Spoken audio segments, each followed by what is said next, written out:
नमो अरिहंताणं नमो सिद्धाणं नमो आयर्याणं नमो वज्रायाणं नमो लोहि संवत्सां ईसो पंच नमोक्कारो सब्बपावपणासं मंगलाणं च सम्येसिं पड्मंगः वै मंगलम् मंगलं भगवान् वीरो मंगलं गौतम प्रभु मंगलं स्थूलिभद्राद्यः जैन धर्मोस्तु मंगलम् सर्वारिष्टप्रणाशाय सर्वाभिष्टार्थदायिने सर्वलब्धिनिधानाय श्री गौतम स्वामिने नमः।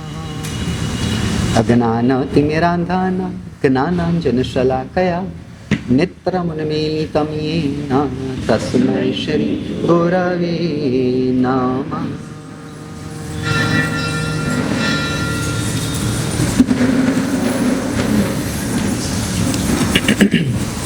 हमारी बात चल रही थी, शुभ भाव हो या अशुभ भाव हो, दोनों ही आत्मा के स्वभाव हैं। शुभ भाव और अशुभ भाव दोनों ही कर्म से होते, यानी हम जो समझ रहे चारित्र मोहनीय कर्म के तीव्र उदय से अशुभ भाव है और चारित्र मोहनीय कर्म के मंद उदय से शुभ भाव। क्योंकि शुभ भाव वह कर्म से हुआ तो वह साकार और जड़। शुभ भाव कर्म से है, इसलिए शुभ भाव भी साकार और जड़ हो। और आत्मा वह तो निराकार और चैतन्यमय, तो निराकार और चैतन्यमय आत्मा से साकार भावों की क्रिया नहीं हो पाती।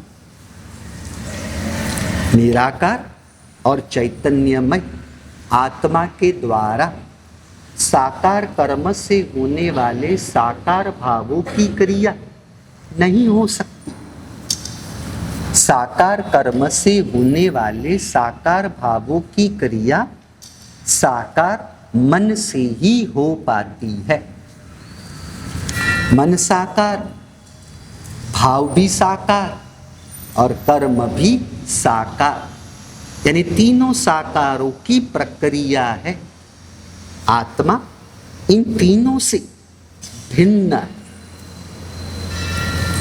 कर्म साकार, उससे होने वाले भाव भी साकार, और भाव साकार तो उसकी क्रिया भी साकार मन से ही हो सकती है।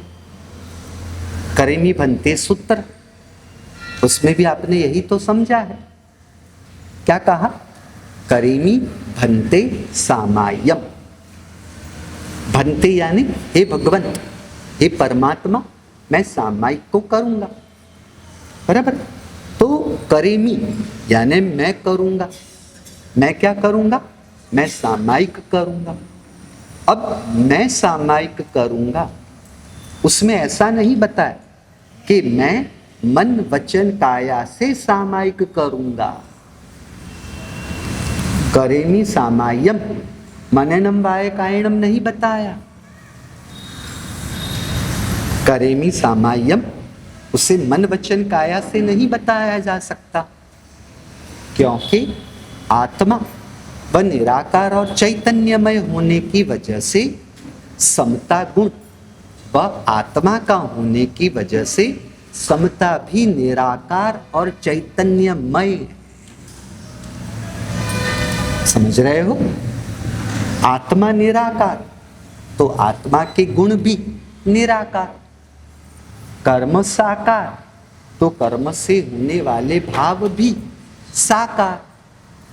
कर्म साकार तो कर्म के उदय से होने वाले भाव भी साकार, और साकार भाव निराकार आत्मा से नहीं संभव, उसका वह निराकार आत्मा से नहीं हो सकता। साकार कर्म से साकार भाव, और वह साकार भाव साकार मन से ही हो सकता। समझो, ना समझ में आए तो पूछो। कर्म साकार, उससे होने वाले भाव भी साकार। अब शुभ भाव हो या अशुभ भाव हो, क्या वह सिद्ध परमात्मा में है? सिद्ध परमात्मा में ना तो अशुभ भाव होते हैं ना तो शुभ भाव होते, क्योंकि भाव व कर्म से है, उनके कर्म है नहीं, तो कर्म से होने वाले शुभ भाव या अशुभ भाव कैसे होंगे? कर्म साकार तो उससे होने वाला भाव साकार, तो उस भाव से वापस साकार कर्मों का ही बंध होता है। जिस प्रकार कर्म के उदय से शुभ भाव है, तो शुभ भाव से वापस कर्मों का ही बंध होता है। शुभ भावों से कर्म की निर्जरा नहीं हो सकती। क्या पूछ रहे? भावों से आत्मा के ऊपर कोई असर नहीं पड़ता। अब हमने परसों उदाहरण नहीं लिया कि शुभ भाव या शुभ आचार वह सीढ़ियों की जगह पर है, अशुभ भाव और अशुभ आचार वह ग्राउंड फ्लोर की जगह पर है, और आत्मा का शुद्ध स्वभाव वह फर्स्ट फ्लोर पहली मंजिल है। क्या होता है, आप बादाम नहीं वापरते हो ना, इसलिए तकलीफ मुझे होती, समझ रहे? इसलिए सभी मेवों में एक ही मेवा ऐसा है जो 12 महीने तक खुला रहता है, और वह है बादाम। समझ रहे? अब बादाम का उपयोग करते हो तो फिर जो आगे पढ़ाया गया है वो अपने आप याद रहता, याद नहीं रहता वो बताता है कि आप बादाम नहीं वापरते होंगे, वापरते हो। अच्छा, एम्बिल में नहीं चल सकता, बराबर है, एम्बिल चल रहे तो फिर बादाम कैसे चले? परंतु एम्बिल तो अभी चालू किए, पहले की बादाम की असर तो होनी चाहिए कि नहीं? बराबर है, हंसते हंसते बात कर रहे हैं, इसलिए हमारी मूल बात पर आए। शुभ भाव वह सिद्ध परमात्माओं में नहीं, समझ रहे हो? क्योंकि उनके कर्म नहीं, तो कर्म से होने वाले शुभ भाव नहीं, इसलिए वापस दूसरे नए कर्मों का बंध भी नहीं। कुछ समझ में आ रही है बात या कठिन पड़ रही है? अक्सर लोग क्या समझते हैं कि हम अगर पाप कर्म का बंध करते हैं तो पाप कर्म का बंध रूप 100 रुपए का नुकसान हो तो उसके सामने पुण्य कर लेना चाहिए, तो क्या होगा? वो पाप 0 हो जाएगा। अच्छा, बैलेंस हो जाएगा, क्या बात है, बराबर है। पाप कर्म से भी आत्मा तो बंधती ही है, तो पुण्य कर्म से भी आत्मा को तो बंधन ही हुआ। समझ रहे हो? पाप कर्म से आत्मा को ही बंधन होता है, तो पुण्य कर्म से भी आत्मा को ही बंधन होता है। आप क्या करते हो कि अशुभ पाप कर्म के बंध उसको न्यूट्रलाइज करना है, तो हम पुण्य कर्म का बंध कर देंगे तो न्यूट्रलाइज हो जाएगा। परंतु दोनों ही प्रकार के कर्मों के बंध से मैं कैसे मुक्त हो सकता हूं, उसके बारे में तो सोचने की प्रक्रिया ही नहीं की। जो हमें स्तुति प्राप्त हुई है ना, भावे भावना भाविये, भावे दीजे दान। मंदिर मार्गी होंगे तो क्या कहेंगे तीसरे नंबर में? भावे जिनवर पूजिए। पर स्थानक वासियों को तो जिनवर की पूजा निषेध है, पता नहीं, तो वो क्या करेंगे? वो भावे धर्म आराध्य, और मंदिर मार्गी कहेंगे भावे जिनवर पूजिए, और फिर वापस ले लिया भावे केवल ज्ञान। तो ये किस भाव की बात है? यह आत्मा के शुद्ध स्वभाव रूप भाव की बात है, ना कि मन से होने वाले शुभ भावों की बात है। समझ रहे हो? ज्ञानियों ने क्या किया है पता? ज्ञानियों ने उस प्रकार से हमें वचन दिए हैं कि जिस वजह से बाल कक्षा का जीव, उसकी जो दृष्टि, उसकी जो समझ होगी, उसके अनुसार वो अर्थ लेगा। मध्यम कक्षा का जीव, उसमें उसे जो अर्थ खुलेगा, उसका जितना ज्ञान विकसित हुआ होगा, वो उसमें से उतना अर्थ निकालेगा। जो उत्तम कक्षा के जीव होंगे, वह उसी शब्दों में से उसकी गहराई, उसके तात्पर्य, उसके आशयों तक पहुंचता है। समझ रहे हो? इसलिए तो अगर प्रभु के वचन से ही मोक्ष होता हो तो फिर गुरुओं की जरूरत ही नहीं पड़ती। अगर लाइब्रेरी की किताबों से ही कोई इंसान डॉक्टर, सीए, इंजीनियर, एमबीए वगैरह बन सकता होता तो कॉलेजों की, प्रोफेसरों की या क्लासेस या ट्यूशनों की थोड़ी ना जरूरत पड़ती। तो समझ में आ रही है? अगर मेडिकल दुकान की दवाइयों से ही ठीक होना होता तो डॉक्टरों की थोड़ी ना जरूरत होती। कुछ समझ में आ रहा है या कठिन पड़ रहा है? इसलिए ज्ञानियों ने कहा कि शब्द शास्त्रों में है, शब्द शास्त्रों में है।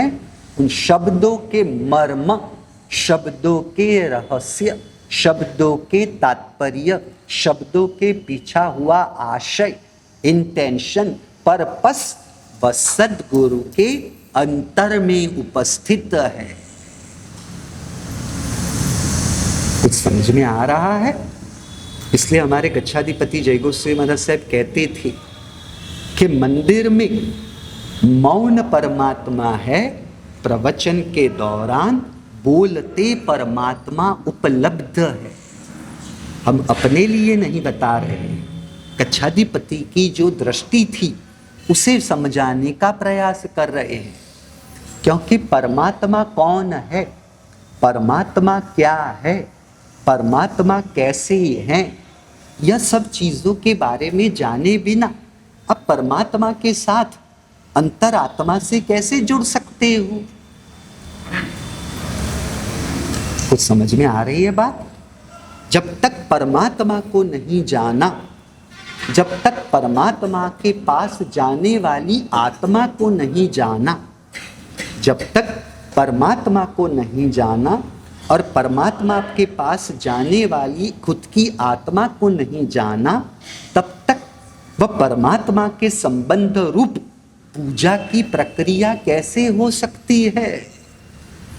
जब तक समता गुण को नहीं जाना और समता गुण जिस आत्मा का है उसे नहीं जाना, तब तक यह सामायिक की क्रियाएं कैसे संभवित है?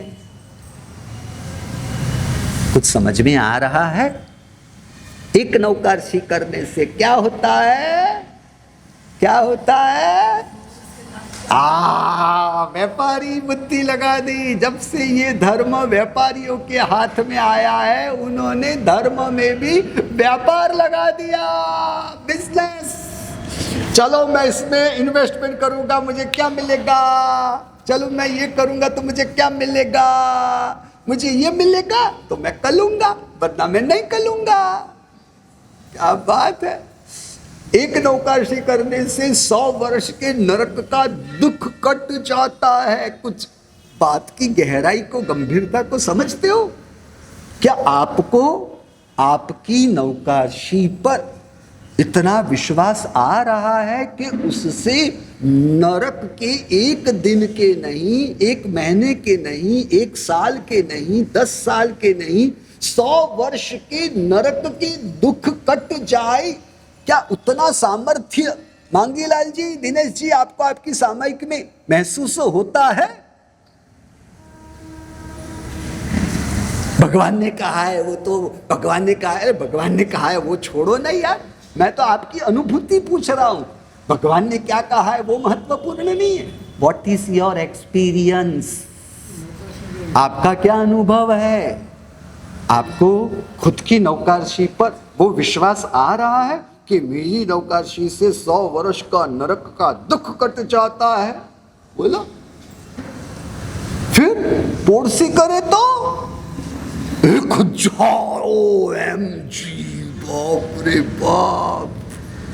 फिर 60 पड़ोसी करे तो 10,000, ओ बाप रे बाप। और पूरी बुट करे तो 1,00,000। अगर श्रेणिक महाराजा महावीर साईं भगवान के पास जाते कि मेरे 84,000 वर्ष के नरक का दुख, उसमें से मुझे बाहर निकलना है, तो क्या करे? तो परमात्मा क्या कहते हैं?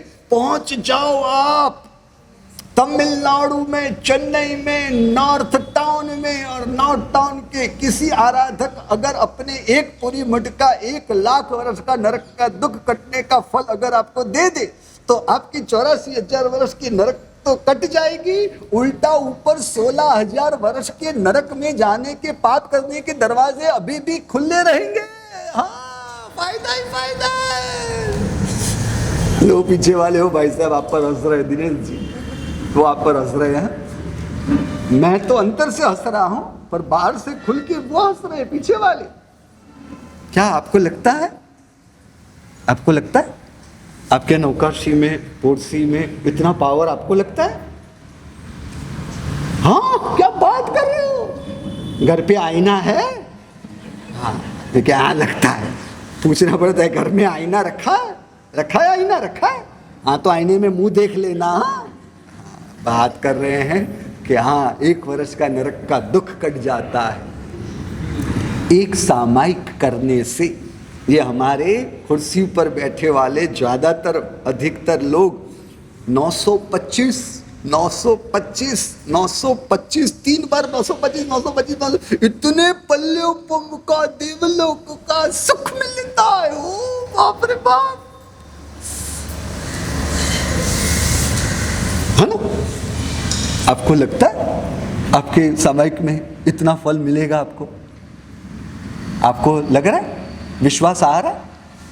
तो फिर नहीं, आपको नहीं आता होगा, ये हमारे माझियों को आता है। माझी, आप माझी नहीं हो ना, अब तो बीच में आ गए। हाँ, माझी क्या कहना है? माझी आपको पूछ रहा हूं एक सामायिक से। इसलिए ये लोग क्या करते पता है? एक सामायिक करेंगे तो 925, 2 सामायिक करेंगे तो डबल 925 मल्टीप्लाई बाय 2, 3 करेंगे तो। शांत चित्त से सोचो तो सही, मां के 2 बेटे हो तो मां के अंतर में 2 बेटों के लिए क्या 2 प्रेम कहते हैं? क्या प्रेम 2 होता है? क्या क्षमा 2 होती है? क्या नम्रता 2 होती है? हाँ, आपने इनके साथ भी नम्रता पूर्वक व्यवहार किया, 1 नम्रता हुई। आपने उनसे भी नम्रता पूर्वक का व्यवहार किया, 2 नम्रता होगी ना। आपने इनसे भी नम्रता पूर्वक का व्यवहार किया तो 3 नम्रता हुई। आपने उनसे भी नम्रता पूर्वक, तो फिर 4 नम्रता। तो समता कितनी होती है? 1 सामायिक करे तो 1 समता, 2 सामायिक करे तो 2 समता, 3 सामायिक करे तो 3 समता। नहीं, क्या बोलते हैं? 5 सामायिक। हाँ, 5 सामायिक। इसलिए कई ऐसे हैं वो 15-20 मिनट पहले आ जाते हैं, प्रवचन के 15 मिनट पहले आ जाते हैं, और फिर प्रवचन के बाद में भी थोड़े समय तक बैठते हैं। 2 सामायिक का लाभ, हर जगह पर क्या लिया? लाभ, लाभ, लाभ। ये क्या है? ये लोभ संगना नहीं है तो और क्या है? ये व्यापारी बुद्धि नहीं है तो और क्या है? क्या 2 सामायिक करने से 2 समता है? फिर वो क्या करते हैं? उनका ध्यान मुझ पर जितना नहीं रहता, उससे ज्यादा घड़ी पर रहता है। और जैसे ही वो 1 सामायिक वो दूसरे सामायिक कर लेंगे। 2 सामायिक का प्रवचन जाए भाड़ में। उस समय जो पदार्थ चलता हो वो जाए भाड़ में। आपने कहा दिनेश जी, मैंने पहली बार कहा, दूसरी बार आपने कहा भाड़ में। हाँ, यानी ये लोग ऐसा सोचते हैं, आप ऐसा सोचते हो? आज तो 2 सामायिक करने से ज्यादा लाभ मिलेगा। क्या ये लाभ लाभ लाभ लाभ लाभ लाभ लाभ लाभ क्या लगा रखा है? जब देखो तब लाभ लाभ लाभ लाभ लाभ लाभ लाभ। बोलो बोलो जीतू भाई, लाभ, हर जगह पर लाभ। इसलिए लोग भी क्या करते हैं पता है? ये लोग भी क्या करते हैं, कोई ब्याशने वाला जो तप होता है ना, वो ब्याशने का जो लाभ ले, एक तो क्या होता है जितना खर्चा होता है उससे 50% ब्याशने का नकर रखते हैं, एक तो वो स्कीम बड़ी है 50% डिस्काउंट की स्कीम, और कम पड़ता है तो क्या कहते हैं कि जो बेचने का लाभ ले वो 5 लोगों को लेकर आ सकते हैं। ये दूसरी स्कीम, वो स्कीम क्यों रखी जाती है दिनेश जी? क्योंकि वो 5 किनको बुलाएंगे? जो लोग आ जाए ना ध्वजारोहण, तो वे लोग उनकी ध्वजाएं फरकाएंगे। क्या आपने तो लाभ लिया, यानी वो उनको ही बुलाते हैं जो उनके अहंकार का पोषण करे। आपने बहुत बड़ा लाभ लिया है, यानी आप लोगों को प्रदर्शन में ही दिलचस्पी है। ये चीज ये ट्रस्टियों को पता थी, इसलिए इन लोगों ने ये चालाकी का उपयोग किया और आपके आगे वो टुकड़ा फेंका। ऐसा नहीं कहते ना, ऐसा कहना ज्यादा हो गया है। वो टुकड़ा फेंकेंगे तो क्या होगा? नहीं दिनेश, टुकड़ा फेंका नहीं कहते, क्या कहते? तो ये स्कीम क्यों रखते हो? क्योंकि वो 5 लोगों ने तो तप किया नहीं है, तो फिर उनको क्यों देना? और आपने 50% डिस्काउंट तो रखा हुआ है, तो फिर 5 लोगों को लेके आने की छूट क्यों देंगे आपने? बोलो बोलो मां जी, क्यों देते हैं स्कीम? क्या हुआ दिनेश जी? स्कीम ऐसी आपके संग में है नहीं है? है ना? तो फिर इस बार एम्बिल क्या करे? तो 5 की स्कीम एम्बिल में तो नहीं चलती है, चलती है एम्बिल में वो स्कीम नहीं चलती है। जो आज का एम्बिल का लाभ ले, क्योंकि मैं बार बार देख रहा हूं कि तिथि का 5100 और बाकी के दिन का 3100, साथ में वो नहीं कह रहे कि तिथि के दिन को जो 5100 लाभ तो वो 5 लोगों को एम्बिल के लिए लेके आ सकते हैं, और बाकी के दिन का 3100 तो वो 3 लोगों को एम्बिल के लिए लेके आ सकते हैं। वो तो आपने स्कीम जाहिर ही नहीं की। क्यों? एम्बिल में वो स्कीम नहीं चलती, और चालू में ऐसी स्कीम क्यों रखी भाई? चालू में ऐसी स्कीम क्यों रखी? क्या हुआ? हाँ, प्रणाली ऐसी क्यों चल रही है? मैं क्या चल रही है मैंने वो नहीं पूछा, ऐसी स्कीम क्यों रखी मांगीलाल जी? जीतू जी कहते हैं, राजू भाई और राजू भाई कहते हैं ऐसी स्कीम क्यों रखी? हाँ, क्या उनके भी भाव हो सकते हैं? यानी उनके भाव हो सकते हैं, यानी वो जिस दिन बेचने के लिए 5 जो लोगों को लेके आएंगे तो वो वहां से आगे तब चालू कर देंगे, ऐसा नहीं। तो अच्छा, लाभ लेने का तो पर 50% तो फिर डिस्काउंट क्यों रखते हो? तो फिर क्यों? जितना खर्च का नकरा आता है उससे 50% का ही तो रखा जाता है नकरा, उतनी रकम थोड़ी रखी जाती है। हाँ क्या? तो फिर चातुर्मासिक फंड क्यों किया जाता है? क्या आप मुझे उल्लू क्यों बना रहे हो यार सब मिलके? हाँ, ऐसा ही होता है ना। चातुर्मासिक फंड क्यों इकट्ठा किया जाता है? कि वो सब जो स्कीम डिस्काउंट 50% डिस्काउंट में दिया जाता है, तो वो जो खर्चा करना है पूरा, तो वो चातुर्मासिक फंड से पूरा किया जाता है ना।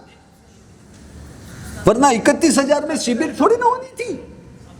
31,000 में शिविर होती है, शिविर में आराम से 500-600 लोग तो खाना खाते हैं ना, तो क्या 31,000 के अंदर हो जाता है? यार आप सब मिलके मिली भगत मेरे साथ खेल रहे हैं। हाँ, जो है साफ साफ बात करो, नहीं मैं साफ बात कर रहा हूं तो आप साफ बात करो ना। देखो वेपेरी में 5,55,000 555,000, वेपेरी में 5.5 लाख रुपए है, और यहां पर 31,000, इतना बड़ा फर्क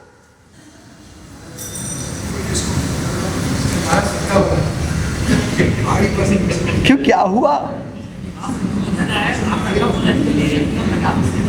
और इस कल तो आप रविवार में मुझे भाई महाराज ने कहा कि आप तो गुलाब जामुन रखने वाले हो ना, तो गुलाब जामुन तो महंगी मिठाई है, महंगी है ना मिठाई गुलाब जामुन, तो सस्ती मिठाई है। अच्छा, गुलाब जामुन सस्ती मिठाई है? मुझे तो पहली बार पता चला। हाँ, गुलाब जामुन सस्ती मिठाई होती है। हाँ, तो महंगी मिठाई, तो 31,000 में वो 600 लोगों का हो जाता है। क्या हुआ? हाँ, जिन्होंने लाभ लिया ऊपर का डिफरेंस भी भरना है। पूरा अपना एस्टिमेट किया था 150-200 लोगों का, उसके हिसाब से 31,000 का लगा रखा ना। लेकिन अभी अगर खर्चा ज्यादा बढ़ गया तो जो लाभार्थी थे, हाँ, तो फिर तो फिर अच्छा, तो बहुत अच्छी बात है। हाँ, तो बहुत अच्छी बात है। वरना तो लगभग सब संघों में देखो, इतने साल, मुझे 29 साल हुए दीक्षा के, बराबर 30वां चल रहा है, तो इतने सालों का अनुभव जो है वही देखा है कि वो 5 लोगों को रखा जाता है। ये सब लाभ लाभ लाभ लाभ की बुद्धि क्यों? हाँ, पर उन्होंने तो तपस्या की नहीं है। और जो लाभार्थी होंगे ना, वो ब्यासने वाले तपस्वी को तकलीफ ना पड़े उन्हें उसका ध्यान रखेंगे। जो उन्होंने 5 मेहमान बुलाए उनको तकलीफ ना पड़े उसका वो ध्यान रखेंगे। हाँ, जो आते हैं उनमें भी किसी की मैंने क्या पूछा कि जो 5 लोगों को आप स्कीम देते हो तो वो लाभार्थी 200 तपस्वियों को कोई तकलीफ ना पड़नी चाहिए, उनको कम नहीं हो जाना चाहिए, वो उसका ध्यान रखेंगे। या फिर मैंने जो 5 की स्कीम, मैं जो 5 लेकर आया हूं उनको तकलीफ ना हो, उनको कुछ कम ना पड़े, वो उस पर ध्यान ज्यादा देंगे।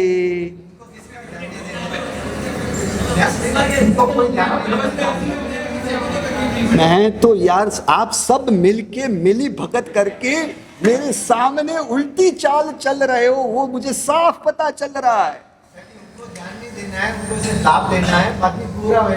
अरे लाभ देना है क्योंकि वो जानते हैं कि आपने कहीं कुछ गड़बड़ की तो तुरंत ही उनके मनवार में कमी नहीं आनी चाहिए। 200 का जो होना हो सो हो, उनको उनकी परवाह नहीं। लाभ लेने का भाव भले है, पर उसमें ज्यादा जोर किसके ऊपर दिया जाता है, ज्यादा वजन किसके ऊपर दिया जाता है? उनके मेहमानों को तकलीफ ना पड़े। हाँ?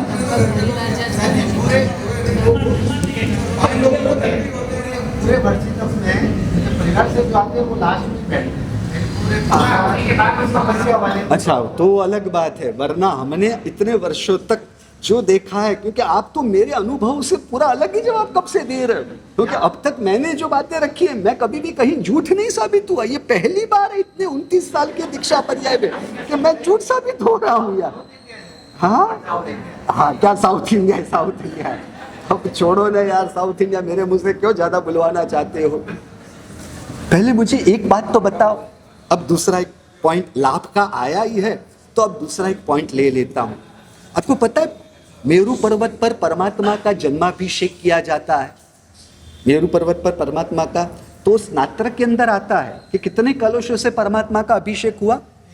60 लाख ऊपर 1 कोड़ी कलशानो अधिकार, यानी 1 करोड़ और 60 लाख कलशों से परमात्मा का अभिषेक होता है।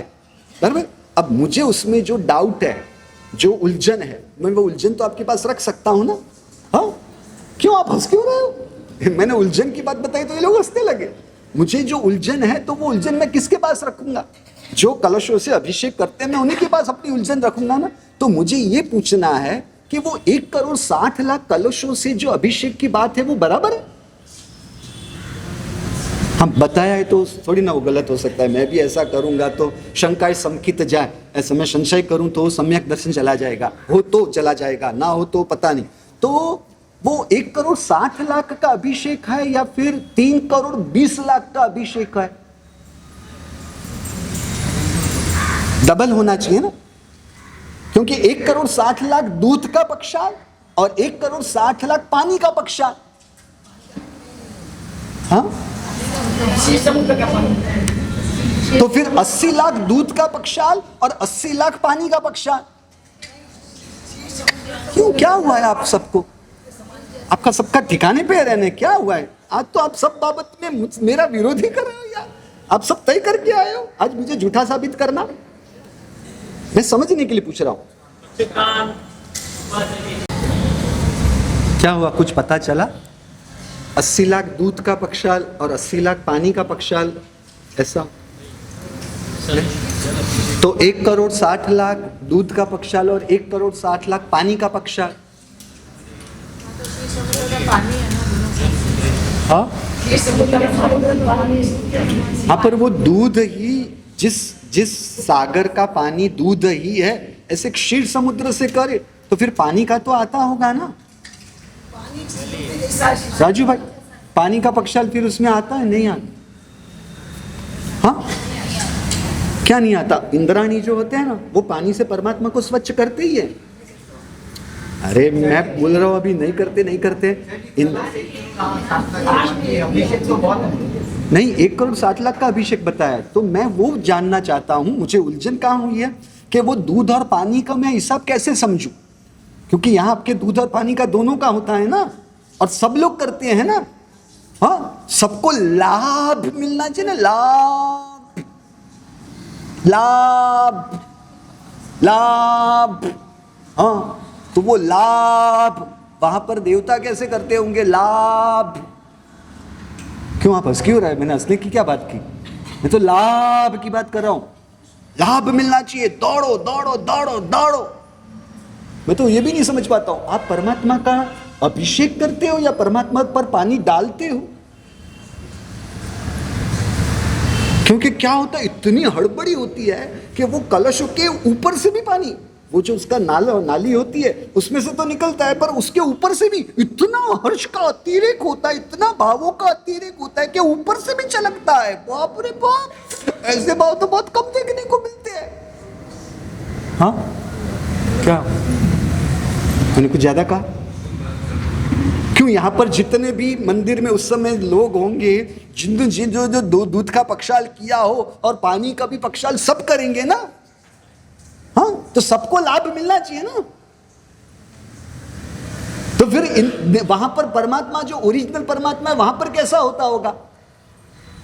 इंद्राणी केवल पानी से परमात्मा को स्वच्छ करते हैं, जो दूध की चिपचिपाहट वगैरह न रह जाए तो इंद्राणी एक ही करते हैं। तो यहां पर फिर वहां पर वो सोच नहीं होगी कि एक इंद्राणी केवल पानी से परमात्मा को करे, तो बाकी के 1,07,00,000 को भी पानी से करने का लाभ मिलना चाहिए ना। हाँ, वो सब मुझे अनुमोदना बनुमोदना नहीं पता। आप मुझे कहो क्या होना चाहिए? यहां पर सबको पानी का करना चाहिए, तो वहां पर भी सबको पानी का करना चाहिए या नहीं? दिनेश जी, करना चाहिए कि नहीं करना चाहिए? और वे लोग नहीं करते तो वो मूर्ख है और आप लोग समझदार नहीं। तो थोड़ा विवेक लाओ। शहरीकरण में पानी परखने की जगह कहाँ होती है? पानी का पक्षाल केवल जो लाभार्थी हो वो करे, और वो भी क्यों है? क्योंकि दूध की कोई चिपचिपाहट, उस वजह से चींटियों वगैरह की जैना पालन हो सके, वरना चींटी आएगी तो विराधना होगी। यहाँ शहरीकरण में पानी परखने की व्यवस्था उचित रूप से न हो, बारिश का माहौल रहता हो, तो जहां पर वो पानी परखने में आएगा, वो पानी अगर योग्य समय पर सूखेगा नहीं, तो वहां पर निगोद के अनंत जीवों की हिंसा नहीं होगी। कुछ समझ रहे हो? थोड़ी समझदारी रखो। केवल दूध से सब पक्षाल कर लेते हैं, पर्याप्त है। पानी के पक्षाल को सबको करने की जरूरत नहीं। वो आपका अविवेक कहलाएगा, समझदारी नहीं कहलाएगी, वो आपकी अपरिपक्वता कहलाएगी। आप कहाँ रहते हो उसका समझदारी पूर्वक उपयोग करो। यहाँ पर पानी वगैरह भी करते रहो तो फिर पानी सूखेगा कब? ऐसे आप जमीन कर खाते ना हो, परंतु यहाँ पर पानी का पक्षाल एक्स्ट्रा करते हुए वह पानी जब नहीं सूखेगा तो जो जमीन कर न खाने वाला इनडायरेक्टली निगोद की विराधना के द्वारा जमीन कन की विराधना को ही तो समर्थन दे रहा है। कुछ समझ में आ रही है बात? इसलिए पानी का पक्षाल केवल वो लाभार्थी को संतोष हो, बाकी उसकी भी जरूरत नहीं है। कई सारी चीजों की समझदारी लाने की जरूरत है। वो धूप पूजा और दीपक पूजा वो घुमाते घुमाते करे तो ऐसा कहाँ आता है? नहीं, मैं तो देखता हूँ ऐसा सब करते हैं।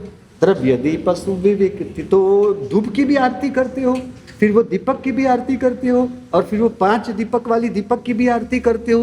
तो आरती किसकी किसकी है? तो फिर आरती तो एक नहीं हुई ना, 3 आरती तो कम से कम हुई। और कई तो फिर कैसा होता है, वो छोटी थाली में अक्षत लेते हैं तो वो अक्षत को भी घुमाते हैं, फिर वो जो फल या नैवेद्य लेते हैं उसको भी घुमाते हैं। वो तो अच्छा है कि अष्टप्रकारी पूजा जो भगवान की करते हैं ना जो लोग, वो भगवान को नहीं घुमाते, भगवान को नहीं घुमाते, बाकी का सब कुछ घुमाते घुमाते ही करते हैं।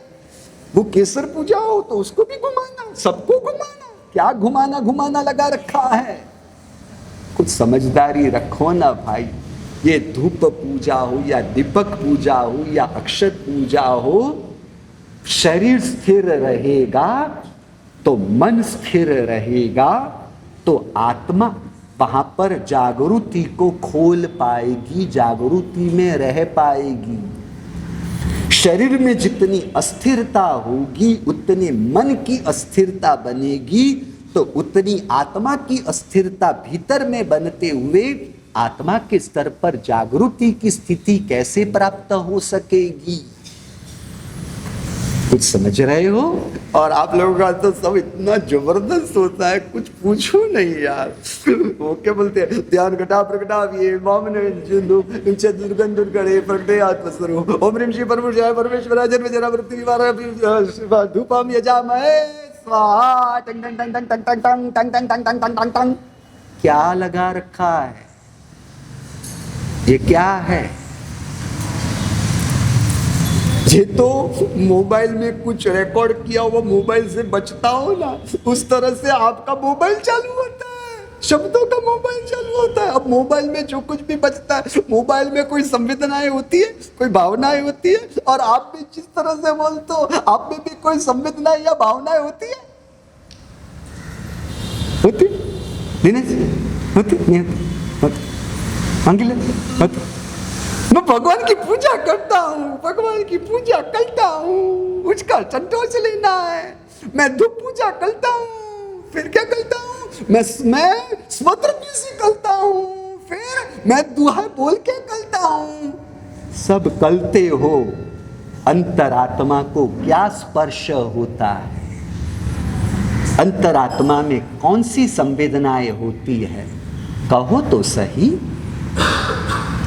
धूप पूजा में मिथ्यात्व से मुक्त होकर सम्यक दर्शन को प्रकट करने की पूरी प्रक्रिया बताई है।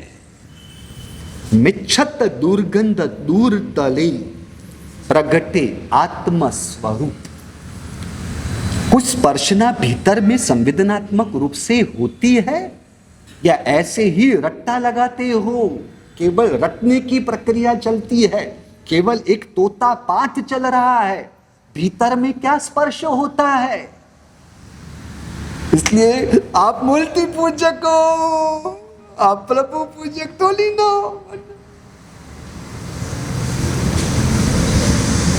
मूर्ति पूजा या प्रभु पूजा? हाँ, मूर्ति पूजा ये तो सब मूर्ति पूजा के लक्षण है। यहाँ प्रभु पूजा के लक्षण कहाँ है? दिनेश जी, आप वो मिच्छत दुर्गंध दूर तले आप बोलते हो और मेरी चेतना वहां पर स्थगित हो जाती है, उसके भावों की गहराई में डुबकी लगाने की वजह से। क्या कर रहे हो? क्यों कर रहे हो? यह करने से क्या होगा? मैं अपने आप को किस प्रक्रिया में जोड़ रहा हूं? इसका फल क्या होगा? ज्ञानियों ने यह क्रियाएं क्यों बताई है? इसके पीछे उनका आशय क्या है? किसी भी बात की जागृति स्पष्टता को रखे बिना केवल वो क्रियाओं को पूरी करने की होड़ यानी एक स्पर्धा लगी हुई है। कंपटीशन है ना? क्या है? और कुछ है? क्या है? मिच्छत दुर्गंध दूर तड़े, कुछ भीतर में स्पर्श होता है। धूप पूजा में ध्यान की बात रखी, ध्यान घटा प्रगटावी, ध्यान को प्रकट करने की बात कर रहे हैं। कहाँ धूप पूजा की बात हो और उसके साथ कहाँ ध्यान की बात रखी गई है, कहाँ मिथ्यात्व को दूर करने की बात कही रखी है, कहाँ आत्मा के स्वरूप को प्रकट करने की बात रखी है। इसलिए हम तो कहते हैं ये जो भी आपके अष्टप्रकारी पूजा के दूहे हैं ना, वो अष्टप्रकारी पूजे के दूहे नहीं, वे तो अध्यात्म के पद है। उन सब में गहराई से अध्यात्म समाया हुआ है, उसके अंदर रहा हुआ है। पर भैंस के आगे भागवत को पढ़ना, काला अक्षर भैंस बराबर, उसके जैसी ही आपकी सभी प्रक्रियाएं पूरी हो जाती है। क्या है? खड़ा खड़ा केवल लया। खड़ा खड़ा केवल कैसे लिया? इच्छा में विक्रम स्थापनाचार्य गिर गए, मेरा ध्यान नहीं रहा। वो खड़ा खड़ा केवल लया, तो महावीर स्वामी भगवान ने तो खड़े खड़े केवल थोड़ी ना लिया था, उन्होंने तो गोदोही का मुद्रा में थे और केवल ज्ञान हुआ था। तो वे खड़े खड़े केवल तो नहीं आएगा ना, गोदोही का है केवल लया, ऐसा आना चाहिए ना। खड़ा खड़ा केवल ज्ञान थोड़ी ना कहते। मेरी बात समझ रहे? हाँ, साधना खड़े खड़े केवल ज्ञान, खड़ा खड़ा केवल लया, खड़े खड़े केवल लिया। तो महावीर स्वामी भगवान ने कहा खड़े खड़े केवल लिया था? बोलो भाई साहब, खड़ा खड़ा केवल लया क्या हुआ? बोलो भाई साहब, आप बोलो कुछ। नहीं, यहां पर है। ओ माँ जी आप बोलो। हाँ, आपका अभ्यास बहुत गहराई का, इसलिए खड़ा खड़ा केवल लया यानी मुझे ऊंचा सुनाई देता है, मैं थोड़ा ऊंचा सुनता हूं। आपको सुनाई दिया? नहीं है, उनको ना सुनाई दे तो मुझे कैसे सुनाई देगा? खड़ा खड़ा केवल लया यानी हाँ, अब पता नहीं, इस तरह से आप पीछे हट मत करो, ऐसे पीछे हट मत करो, ये जानबूझ के पीछे हट कर रहे, ऐसा करना उचित है? आपके संघ के सभी श्राविकाओं को पढ़ा सकते हैं, साधु साधु जी को पढ़ा सकते हैं, उतने समर्थ हो, और उनको प्रश्न पूछो और वो कहे कि पता नहीं। बात पर विश्वास होगा दिनेश जी? मांगीलाल जी विश्वास होगा? देखो वो भी मना कर रहे हैं, अब वो ना करे तो मैं कैसे करूं? हाँ, क्या हुआ बता देंगे तो देखो, बता दो। खड़ा खड़ा केवल लया यानी खड़ा खड़ा केवल का मतलब है अप्रमत्तता। खड़ा खड़ा का तात्पर्य प्रमाद रहितता। प्रमाद के भी दो अर्थ है, एक द्रव्य प्रमाद और भाव प्रमाद। आपने जो कहा बराबर है। द्रव्य प्रमाद किसे कहा? 5 प्रकार के द्रव्य प्रमाद बताए: विषय, कषाय, निद्रा, विकथा यानी गप्पे मारना, और दारू पीना, मद्य, ये द्रव्य प्रमाद है। भाव प्रमाद है भीतर में आत्मा और आत्मा के स्वभाव की जागृति और विवेक में नहीं रहना। यह भाव प्रमाद रहितता को दर्शाता है। खड़ा खड़ा केवल लया। कुछ समझ रहे हो? शरीर के प्रमाद की बात नहीं है, मन के प्रमाद की बात नहीं है, अंतरात्मा की जागृति के संदर्भ में प्रमाद की बात है। इसलिए परमात्मा गौतम स्वामी को बार बार कहते थे ना, समयम गोयम मा पमाय, एक समय के लिए भी प्रमाद ना करो। तो क्या गौतम स्वामी प्रमादी थे? यहां प्रमाद का मतलब है एक क्षण के लिए जागृति को नहीं खोना।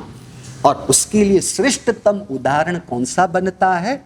जो तरवैया होता है, तैरक, आप तैरक कहते हो, जो पानी में तैरने वाला स्विमर होता है, वो एकाध मिनट के लिए या आधी मिनट के लिए भी जबकि ले तो चलेगा। हाँ, मैटर कंप्लीट।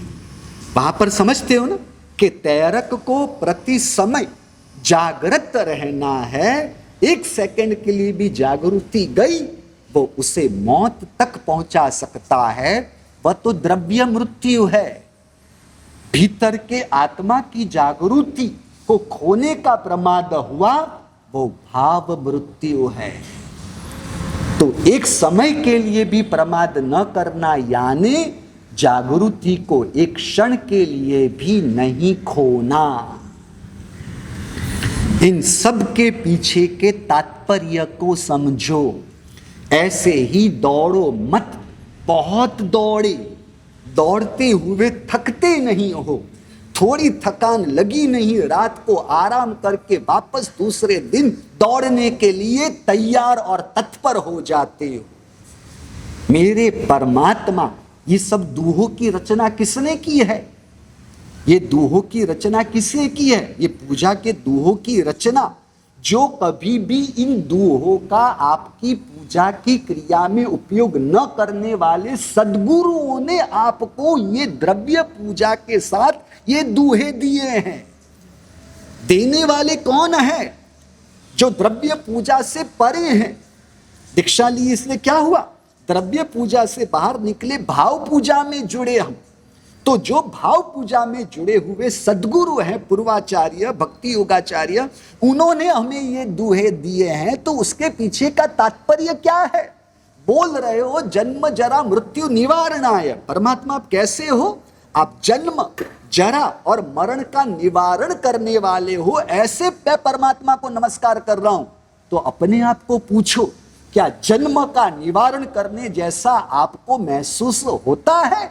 जन्मदिन तो मनाना पसंद है, जन्मदिनों की शुभेच्छाओं लोगों से लेना पसंद है, तो फिर परमात्मा जन्म का निवारण करने वाले के रूप में आपको पसंद कैसे पड़ेंगे?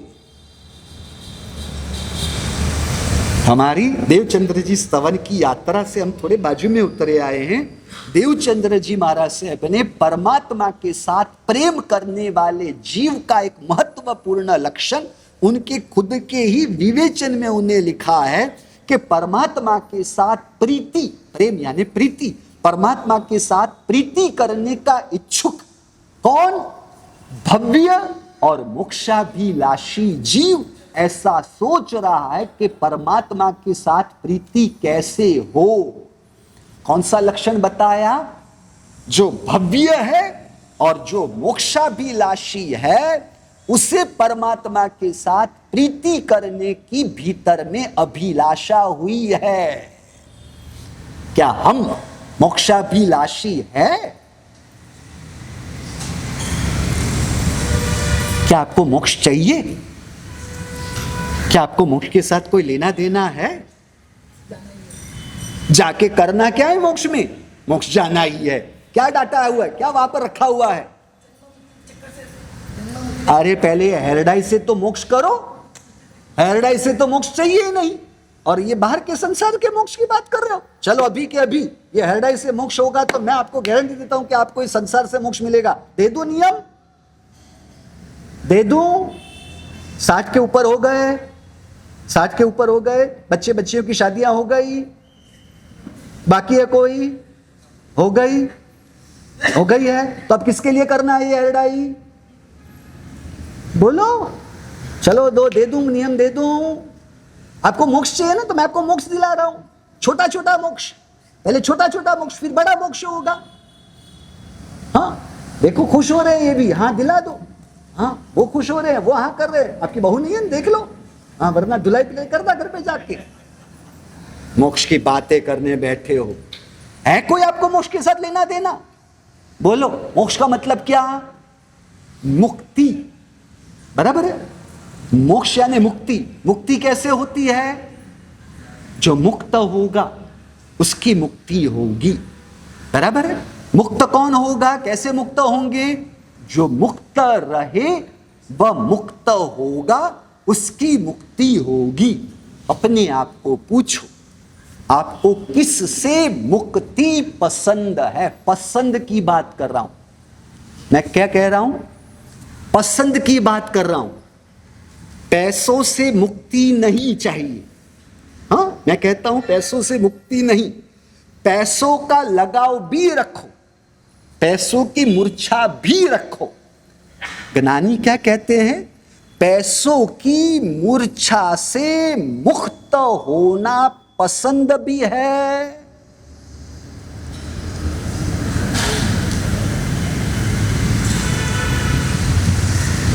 पैसे छोड़ने की बात नहीं, पैसों के प्रति जो लगाव है, मूर्छा है, उसको भी छोड़ने की बात नहीं। क्या बात कर रहे हैं केवल ज्ञानी? पैसों से, पैसों की जो मूर्छा है उससे मुक्त होना नहीं, उससे मुक्त होना पसंद है। पसंद,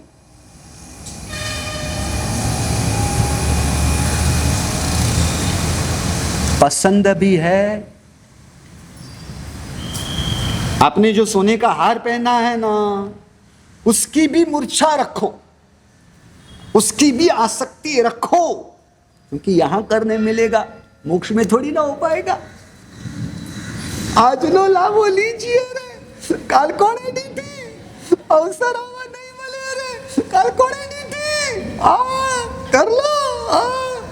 अब ज्ञानी केवल इतना कह रहे हैं कि सोने के हार के लिए जो मूर्छा है, जो आसक्ति है, जो लगाव है, उससे मुक्त होना पसंद भी है। जिस घर में रहते हो उस घर की मूर्छा से मुक्त होना पसंद है।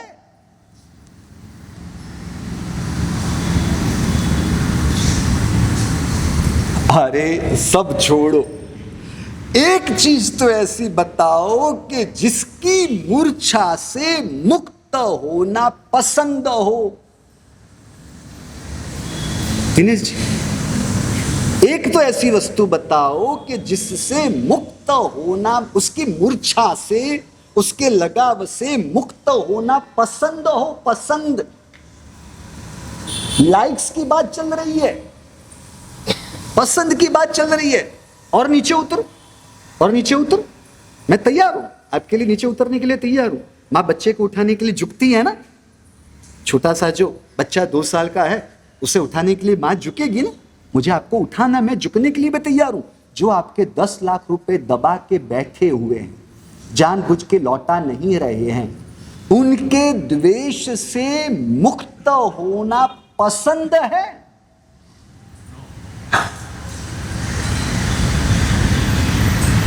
मैं द्वेष छोड़ने को नहीं कह रहा हूं, उनके प्रति द्वेष रखो।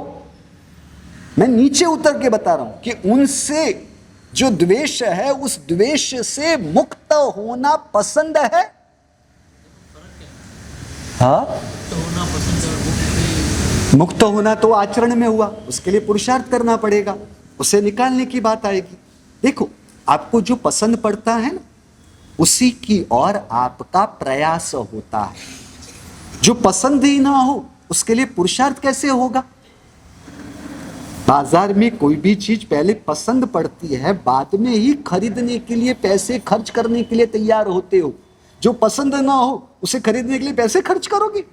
आपको जीवन साथी के रूप में यह पात्र पसंद पड़े हैं, बाद में आपने शादी से उनसे संबंध जोड़ा ना, यानी हर जगह पर पहले पसंद की बात आती है ना। घर पहले पसंद पड़ा है, बाद में ही उसे खरीदने के लिए आपने पैसे जुटाए और पैसे खर्च किए। जो गाड़ी आपको पसंद आई, वो गाड़ी पसंद आने के बाद ही आपने उसे पसंद करके खरीदने के लिए पैसे जुटाए। यहां पसंदगी में भी मोक्ष कहां पर है, किस जगह पर है, वह तो बताओ। क्या हुआ? मोक्ष चाहिए ना, मोक्ष में जाना है ना। वो क्षेत्र का मोक्ष है, क्षेत्र का मोक्ष किसे नहीं मिलता। ये पहले अनुभूति के स्तर पर मोक्ष आता है, और जिसे अनुभूति के स्तर का मोक्ष आया, उसे वो क्षेत्र के मोक्ष की इच्छा भी नहीं रहती। जो भाव मोक्ष की उपेक्षा करते हैं, उन्हीं को द्रव्य मोक्ष की इच्छाएं होती है। जिसने भाव मोक्ष का अनुभव किया, उसे द्रव्य मोक्ष की इच्छा रहती ही नहीं। बोलो भैया, क्या कहना है? इनको पूछो, हेयर डाइज करो, करो, बराबर है। हेयर डाई के प्रति जो आसक्ति है वो भी रखो। हाँ, 10 साल छोटे लगते हो ना, हेयर डाई करने से क्या होता है? 10 साल उम्र छोटी लगती है ना। हाँ, ऐसा ही होता है ना। तो उस हेयर डाई की मूर्छा से मुक्त होना पसंद है। बेटी की शादी करके विदाई कर दी ना ससुराल में, बराबर है। उस बेटी की मूर्छा से मुक्त होना पसंद है। आपको किससे मोक्ष पसंद है कि मोक्ष की बातें कर रहे हो? ये कौन से मोक्ष की बात कर रहे हो? किससे ठग रहे हो? बोलो माँ जी, कितनी उम्र हो गई? 65, 70, 65, बराबर है। अब 65 हुए, अब इस हृदय से, इसकी मूर्छा से मुक्त होना पसंद भी है।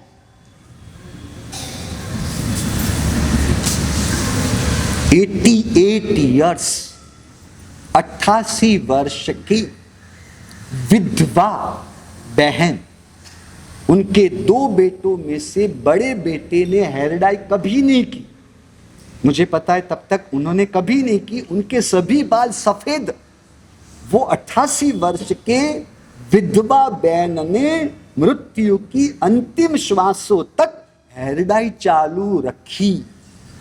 आपके भाइयों में हैरडाई के लिए जितना मोह नहीं है ना, उससे 10 गुना मोह इन लोगों में पाया जाता है। आप लोगों का हैरडाई का बहुत ही पागलपन है। 3 पागलपन है, बता दो अभी कहने बैठा हूं तो फिर उधार क्या रखना। आपको 3 चीजों का पागलपन है ना? कौन सा? इनको रूपवान दिखना है, ब्यूटीफुल, भले ना फूल है पर दिखना है ब्यूटीफुल।